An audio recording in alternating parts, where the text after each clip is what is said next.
let's now talk about not just trade, but maybe trade across borders. Or as one of my former professors said, oh yeah, I'm teaching international trade this semester. It's the same as teaching normal trade, but there are boats. Like that's from an economist's point of view, again, from our point of view as economists, we don't really pick sides about consumers or producers. We also don't pick sides about people in the United States or people in Canada. That's not, right? People are people. That's one of the foundational suppositions for us as economists. But some people really do want to know what the impact of international trade is. And our tools can absolutely tell us something about that. So let's say this is the supply in the U.S. and this is the demand in the U.S. Somebody pick a product. Faisal, what should we look at? What good or service? Wood. Wood. Okay? I'll be fancy and I'll call that lumber, right? All right. So if we think about this and we want to compare the U.S. market with the world market, what do you think the supply of lumber in the world market looks like compared to the U.S. market? I think, Tyler. World market, probably higher. Higher, okay? Like a little bit out here? Higher supply, you mean? Or did you mean up here? Yeah, higher supply. So to the right. Yeah, should be out here, right? More, in other words, at this price, people in the world market will supply more. Why? Why do you think the global supply schedule is out maybe here? I'm actually, by the way, going to say the global supply is probably a few blocks that way, actually, right? But I'll stick it all the way over here because that's the limit of my board. Why? Why is the global supply out here? more trees. Total amount of Trees? resources. The Population, right? That's one. Nothing else. We have one of the determinants of supply is the population. There's a much, right? The U.S. has around 350 million people. That seems like a lot. But compared to what? Compared to the global population, not at all. Sort of like income. Income, okay. Income, we could, now there's reasons to think that in some countries, the demand, now we're talking about demand, right? Some countries, the demand for lumber might be less because incomes are lower on that margin. But if we take everybody else around the world who's not an American and we add up the total quantity that they would buy at this price, where do you think it is? Isn't it a few blocks out that way? Okay. So what that means is that we might have a demand schedule in the world that looks like this and a supply schedule like this. So what would we expect to be true? As I've drawn that, we would expect that to be the world price, right? Now you'll see in the book, they're just going to do that. Because they're making a shortcut. They're assuming that you understand that this is the result of the global supply and the global demand intersecting way the heck out there, and we're just saving on page after page of blank, a line going all the way across, right? Now, that's one option. What's another option? It's also possible that the world demand and the world supply intersect like this. When that's the case,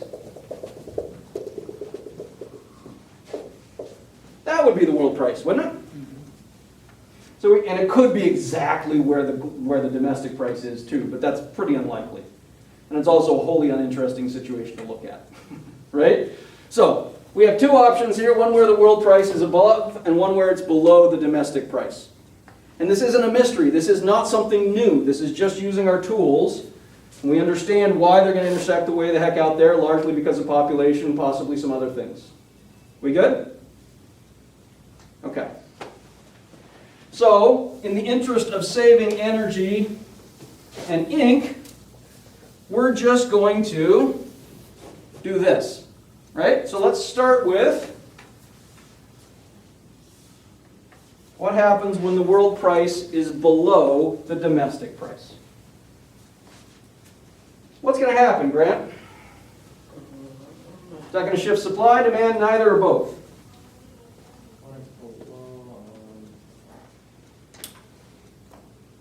wouldn't it be neither and just movement kind of along? Yes, none of the determinants are changing if we change, right? Now we have to turn our brains on and say, consumers, if they have the option to buy from domestic producers at this price or foreigners at this price, who are they going to buy from? Foreigners. They're going to buy from foreigners, and at that price, they're going to buy that quantity there, aren't they? So if the domestic producers want to sell anything, what are they going to have to do? Are they going to be able to get away charging this price? How much are they going to have to charge? The Are they gonna same have- or lower. Yeah, the same or lower, right? And so that's going to be the quantity supplied. Wait, are we stable? No. Does the quantity supplied equal the quantity demanded? No. It does. Does the quantity demanded domestically equal the quantity supplied domestically? No. Somehow we're filling this gap, right? How are we filling that gap? With other, like people that are giving, or not giving one, but people that have wood as well. Yeah, this is the stuff from the foreigners that we're importing, right? Yeah. So because we're able to fill that gap, if we just had the domestic economy, we would have a shortage and we would expect the price to go up because quantity supplied wasn't equal to quantity demanded. But in this case, we can fill that gap by bringing things in from foreigners. Okay. So, turn the crank. I've never seen this. True, but we have a system, right? So now we can turn the crank and see what the impact of international trade is on Americans. We're not going to be counting the foreigners in here. And we as economists understand that the foreigners count just as much as our own citizens. But from a policy point of view, politicians are usually not particularly concerned about people from other countries. They're usually particularly concerned about their own citizens because their own citizens are the ones who vote. Oh, you could just dump letters into that, can't you? Oh, yeah. Yeah, I mean, you can redraw it, that's fine. But we already have the picture, we just need to alphabet soup it and turn the crank on it.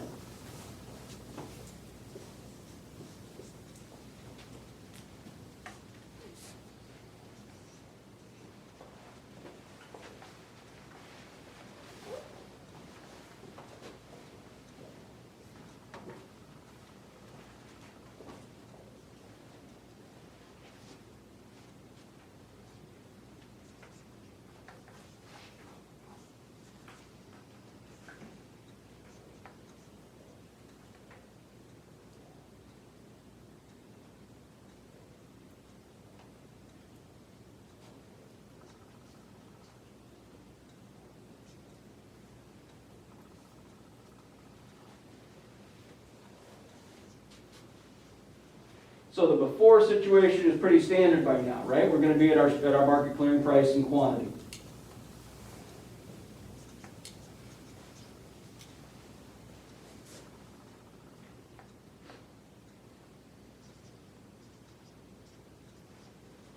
So where are we doing before, Alex?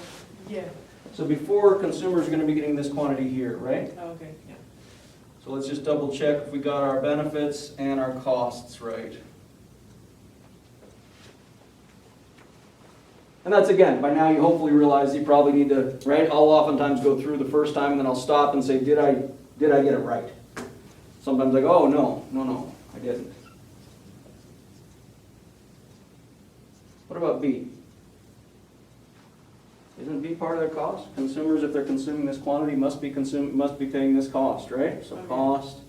cost, there we go. Okay.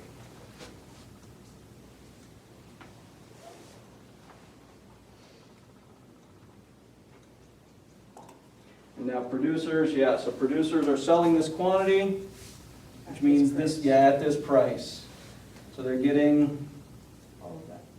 are they getting A? No. So A's not in there, Oh, and it's also not in here, is it?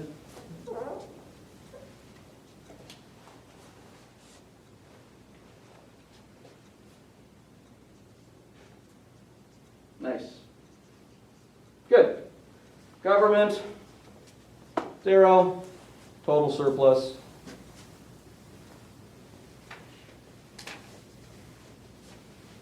Excellent.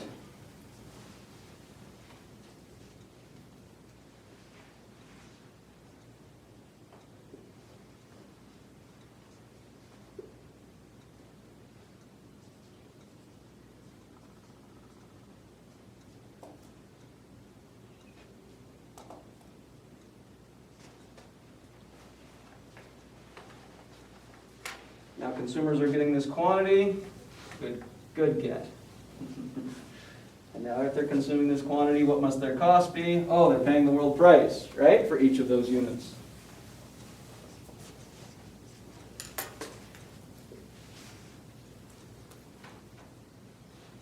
Nice.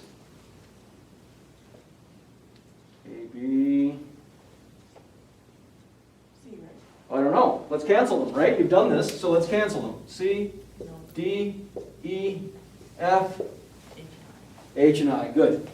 That's again, this is why I try not to do this in my head, because if I write it out, particularly with something new like this, then, now again, if you want to do this at least 2 or 3 times each year for the next 10 years, then you'll probably be able to look at this and see the areas. But until that time, it's good to have something you can fall back on. And even for me, it's good to have something to fall back on when I'm faced with some odd scenarios that I haven't spent 10 years working on. So suppliers, well, let's see. How much are they getting? Suppliers are selling this many units, right? Oh, yeah, okay. Domestic suppliers, right?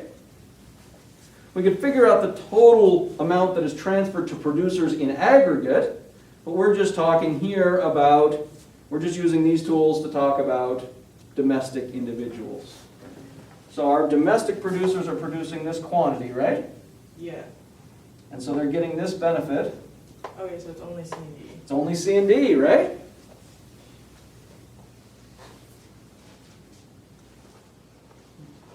And what's their cost? Nicely done. Good. Good. Do you mind writing just a little bit bigger, please? Well, I'll blow it up here in a moment. Okay. Now the changes. Finish it out. We've got the changes, right?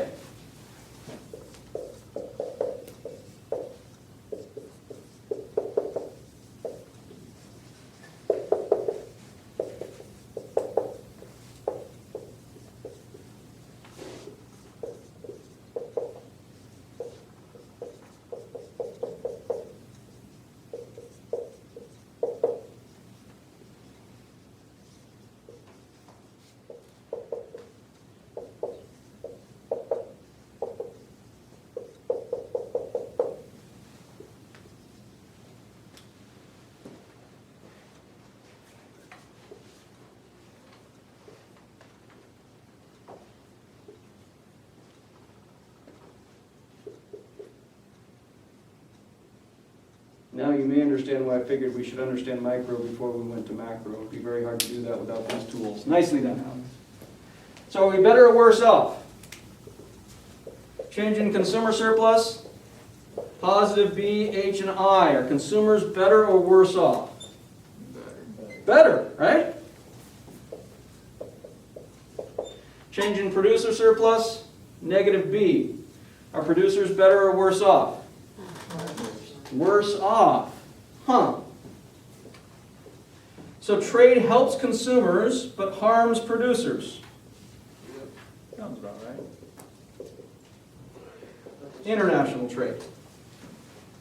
But the benefit to the consumers outweighs the cost to the producers. Has there been a loss of jobs as a result of this? No. What happened as a result of this? Instead of this much being produced domestically, we have this much being produced domestically. Now I'll hedge my bets and say maybe. Okay. Now, why has there been this loss of production? Why did they cut back? This is the amount they can get, right? What does this now represent?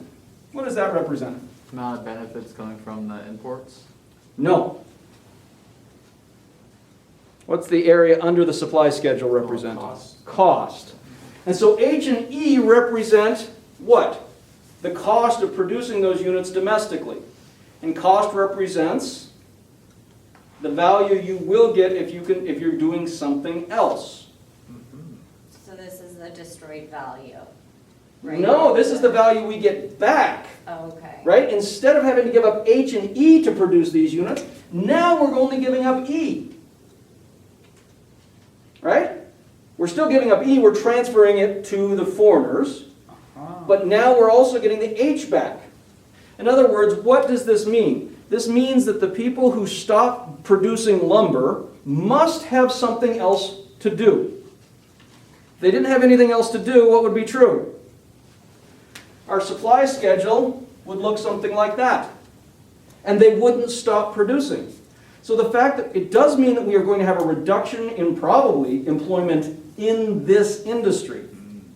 But that is not the same thing as saying a reduction in the number of jobs. Now it is possible that this value here represents the value that these people will get sitting on the couch playing Xbox, in which case there would be a reduction in the number of jobs, but there would be an increase in welfare and well-being. Does that make sense? This is why the understanding of cost is very important. What this tells us is international trade can reduce employment in an industry, but it cannot eliminate there being valuable things for those resources to do elsewhere. That's the whole reason why we cut back in that industry. You following? There's some other implications of this, but before we run out of time here, I'd like to look at the corollary to this, which is we're going to be trading. How do we get imports? How are we going to get imports? Why would people give us their goods and services? Do they want our colored pieces of paper? No. They want what those colored pieces of paper can get us. So that tells us that there must be some other industry, and we'll talk more about this later, where the world price is above the domestic price. And then our lumber is cheaper than. Well, this isn't lumber, because we got that in the lumber market. Maybe this is, I don't know, fashion design, right? Or graphic design, or something like that. I don't know what there's going to be, but there have to be two sides of this coin, or else people aren't going to give us their stuff. They don't care about us, right? So now we have to figure out what happens when the world price is above the domestic price. What would happen? Where would consumers rather buy, the world price or the domestic price? The domestic price, clearly. Okay, so we're going to be here, right? Well, no. Now the producers have an option, don't they? They could sell to Americans at this price, or they could sell to foreigners at this price. Who are they going to sell to? They're going to sell to the foreigners, and at that price, they're going to supply that quantity there, aren't they? And so if domestic consumers want to buy anything, what are they going to have to do? They're going to have to pay the world price. And yes, I know there's transportation costs involved. We're abstracting away from that to make this easier. Right? We could enrich it. And at that price, consumers are only going to buy that quantity there. Right? Now we can alphabet soup this.